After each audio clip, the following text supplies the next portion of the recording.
अथर्वने थकीत FRP तात्काळ द्यावी, दौलत बचाव कृती समिती। थकबाकी देण्याची जबाबदारी असूनही अथर्व कंपनीकडून दिरंगाईचा आरोप। 92 कोटीची रक्कम न मिळाल्यास आंदोलनाचा इशारा।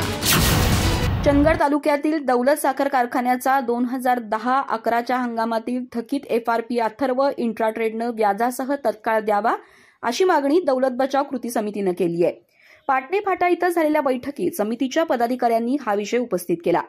2010-11चा हंगाम तासगावकर शुगर्सनं चालवला होता।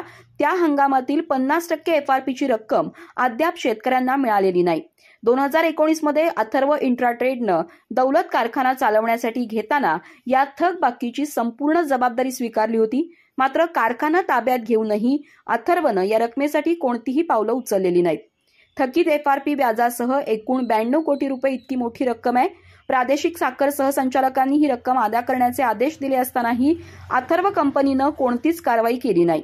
या बैठकीत ॲडव्होकेट NS पाटील, सुभाष देसाई, तानाजी गडकरी, पांडुरंग बेनके आदींनी अथर्वनं तत्काळ थकबाकी अदा करावी, अन्यथा मोठ्या आंदोलनाचा इशारा दिलाय। 14 वर्षांपासून पैसे मिळण्याच्या प्रतीक्षेत असलेल्या शेतकऱ्यांची आर्थिक परिस्थिती बिकट झाली असून कंपनीनं या विषयाकडे तातडीनं लक्ष द्यावं अशी मागणी यावेळी करण्यात आली। अधिक माहिती आणि ताज्या घडामोडींसाठी आजच आमचे चॅनल सबस्क्राइब करा।